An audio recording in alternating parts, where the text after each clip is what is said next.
Hi there and welcome back to Games Lounge with me, Sean Johnston, and her. Are you ready? Are you ready? Are you ready for some fireworks? Are you ready? I don't think you're ready. Right. I don't think you can handle how good I'm going to be at this. Hello and welcome back to Games Lounge with me, Sean Johnston. And me, Lindsay Marie Silver. Coming up in this episode, we'll be looking at the recent Nintendo NX rumours that have been circulating the internet. And we'll also be looking at virtual reality, specifically the HTC Vive. Stay tuned for more.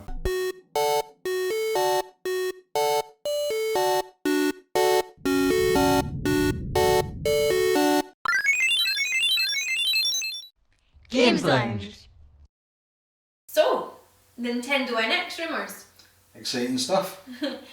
I hear that online Gino has perhaps leaked a few little bitties, or perhaps they're actually major points. Could be, yeah. For discussion, certainly. So Gino, who previously had lots of success with his predictions, you could say. Yeah, well, he predicted some of the Pokemon rumours recently. He leaked that stuff, and it was just before the Nintendo Direct, the Pokemon one, and he released them for about the names of the Pokemon games.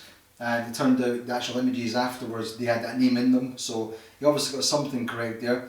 And he's predicted other things with the PlayStation 4 and Xbox One, so he's got some sort of kind of good track record there. Maybe he's got some things wrong, some things right, but he's obviously getting bits correct. So these rumours that we're about to hear, they could all be rubbish, but there could be nuggets of truth in there. Previously, on the last episode of Games Lounge, we discussed some of these. Words like dongle came up, so I was quite happy. Yeah, the wireless dongle, yeah, exactly. But yeah, let's focus in on just a few of these. First up, one that certainly got my attention was the haptic feedback. It's rumoured that it's going to have analog controls for movement that have small motors in them. And it's going to give you that full haptic feedback experience. Haptic feedback has been a kind of term coined and going around for a while now. If you're unsure what it is, haptic feedback is when you've got the feedback from any input system. So if you've got a screen, you press a button, you get a little vibration, or 3D touch on the iPhone for instance. That's kind of haptic, the haptic engine or whatever it's called on the iPhones. So it's creating that more immersive experience in whatever you're doing with this technology. Nintendo has always been known for innovating when it comes to control systems. So on the N64 they were the first to do the analog stick, they were also the first to do the rumble pack. They've always been pushing that boundary. Well, now they're obviously competing against with the Xbox One controller and the DualShock one, or the whatever it's, the PlayStation 4 one, whatever it's called now. Me personally, the Xbox One is the best controller. I think hands down you feel it ergonomically, quality wise, it's just a beautiful controller. The WiiU gamepad controller, I find that amazing as well. And I think they need to keep some sort of kind of form like that with it.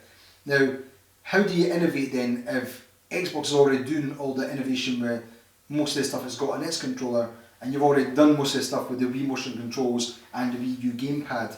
Well, maybe doing something like the motors and analog sticks is the way forward. Maybe that's a nice little addition. Think about if you're using your controllers, something like Zelda U. I'm saying Zelda U if that comes over to the NX version. But imagine a field in front of you and you've got thick foliage and you're running through it. Well, picture pushing the analog stick forward with your thumb. As the foliage gets thicker or thinner, you would feel the resistance increase or decrease on the actual analog stick itself. So if you've got that on both of them, things like racing games, you'd get feedback from the racing, from pushing the accelerator or braking. You get these kind of feedback. And I think in the rumour it mentioned banging off a wall. So it said if you run into a wall, you would feel it push back on you like the wall's hitting you. So I think the precision and the control you can get from that extra feedback could be a game changer in the control side of things. And I think more buttons need to start doing that, more haptic sort of kind of technology, screens, buttons, analog sticks, triggers and stuff like that. So yeah, it's a good addition and it could be quite cool. Yeah. Could make for an all-round more real experience. Yep, and everyone's all about the reals. Yes, the reals feels. Oh yeah. Another really interesting rumour, I think. This one's definitely going to be of interest to developers. Okay. What I've got here for you is apparently a quote from a third-party developer who says that this console is going to be the easiest device that they've ever developed for. You just take your code, compile it, and it works. Well, if that's true, that's a biggie for Nintendo. Nintendo's, for many years now, they've kind of caused a lot of problems in their proprietary technology they use for their discs, their consoles, even the actual engine that their games run on, or the development kit, sorry. So, right now, you've got the PlayStation 4 and Xbox One, ignoring PCs here, we're just talking consoles. Those consoles are based on an x86 architecture, like a PC.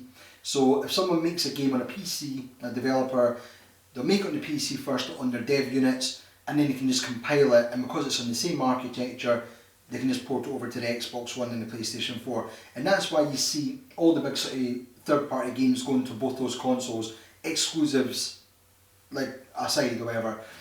And that's when Nintendo's kind of failed a little bit, failed a massive amount really, is because they're using a different architecture. I think it's PowerPC for the Wii U.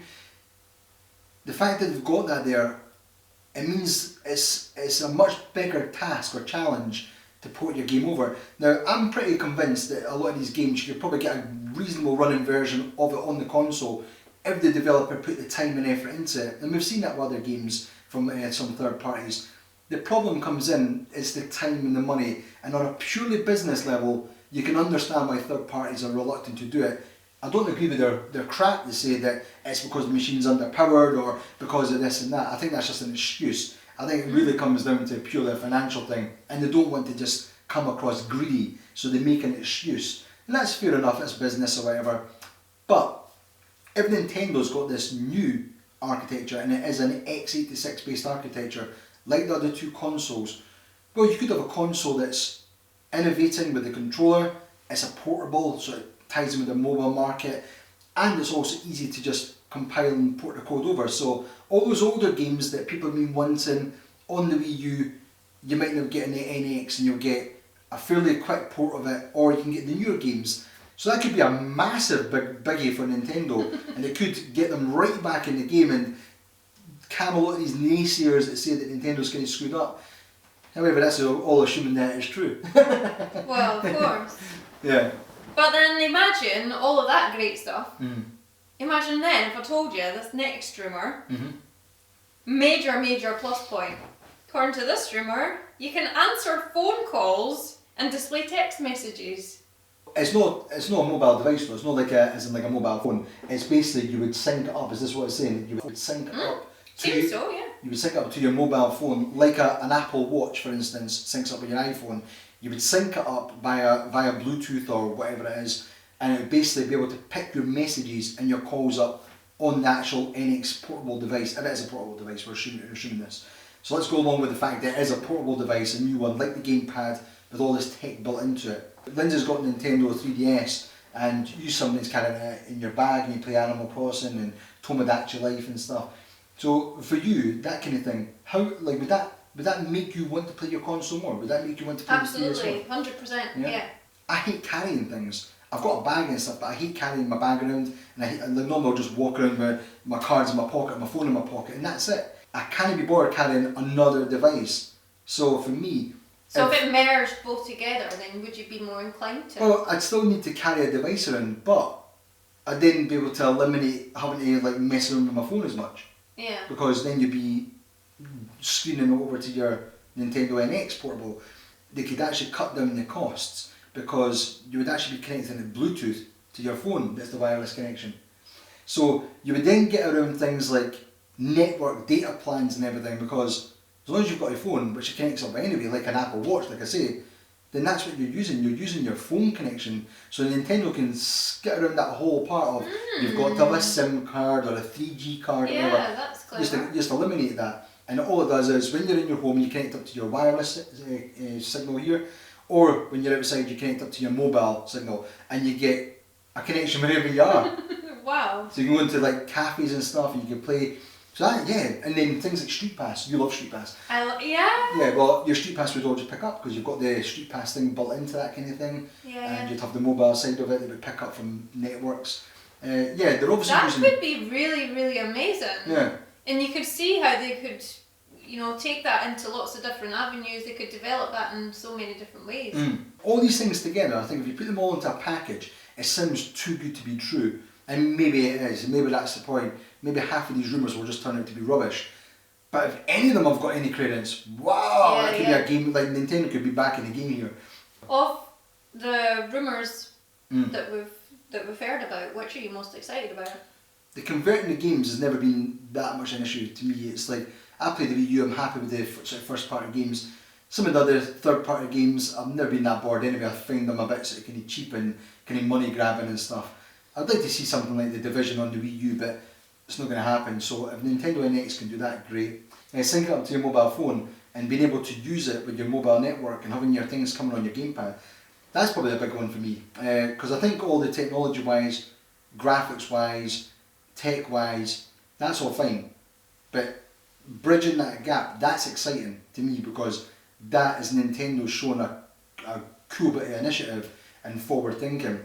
And again, it all comes back to whether it's real, whether the rumours are true. Feel free to send us your comments. Let us know your thoughts.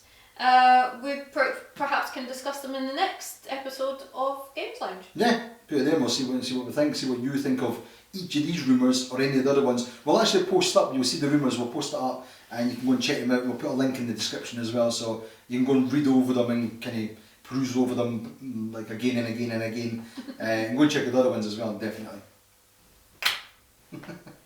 Our good friend Jiv joined us on one of our streams and asked us if we would discuss a little bit more of the virtual reality headsets. Yeah, to be honest, there's not much more we can say about it until we actually get our hands on a physical unit, and they're not going to be released until May 2016. That's assuming we've ordered one. All the information is online. You can see it on the HTC Vive website. We'll put up a link again in the description so you can see that.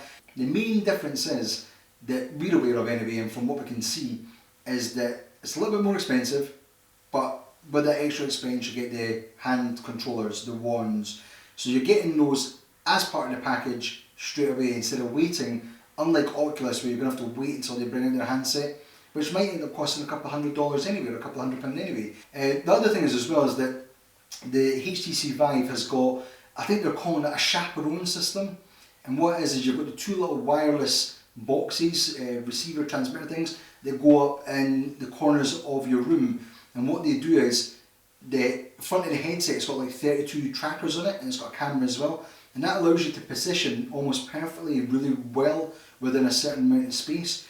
I think it's 15 foot by 15 foot. We were actually measuring in here last night to see if we could actually do it in here, but we're about 3 foot short that way, unfortunately. So we're considering Lindsay's maybe going to kindly donate her studio at some stage if we get our hands on one to maybe try it out there, because she's got a much bigger space. The chaperone system, it basically tracks you within that 15 foot by 15 foot square area, and when you get close to the edge you can see a physical box like in your headset. You can see the lines, the outlines of the walls, because it knows where it's positioned.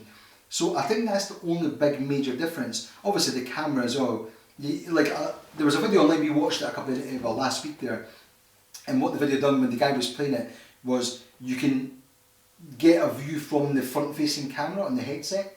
So whenever you want, you can click on the controller and you can select the camera, so then you can see what your camera sees. So that's really, really good for if you get totally spooked. Yeah, well, exactly. well, there's videos online of guys when they were doing the Oculus Rift and they were testing it out with a DK2 kit, I think it is, Dev Kit 2, and they were playing some of the scary games, and they'd be sitting there, and because they had the surround sound or they had the earphones in or whatever, they'd be sitting there and be going, "What's that?" And they'd be taking the headset going, "What's that?" Yeah. But it was actually in the game. So that's like an escape button. Well, it is, but maybe that'll ruin some of the scare, because you can just press a button and go, "Yeah, it's not there." But I think having the chaperone system, I think that's what the other ones need to get for future iterations of their headsets. And as long as the games are designed, and most of them seem to be doing it properly, as long as they're designed in a way that as you move through that 15 foot square space, when you're getting closer to a wall, the game is designed in a way to make it feel like you're in an environment that you're turning for a reason, so then you're going still within that limit and not hitting the wall. So then you still feel that you're moving in a world. They're not limited by a 15-foot square area. So yeah, that's going to be interesting. But that's the only main differences I can see. Yeah, so that was it. So Jeff, thank you for asking us to talk about that. You also asked us to talk about the Nintendo NX, but it made sense because the rumours had just come out. Send us any comments, feedback, anything in the description, the chat bit below or whatever, and we'll check that out. And the best suggestions for things to talk about next episode, we'll take those forward and we'll see if we can fit them in. And that'd be great. And remember to give us a thumbs up and all that kind of stuff in the videos, it'd be great. Thanks for joining us on this episode of Games Lounge. Remember to comment, like, subscribe, all of that really good stuff. More content coming to you next time. Yep, and bye from me. And bye from me. Bye! Bye!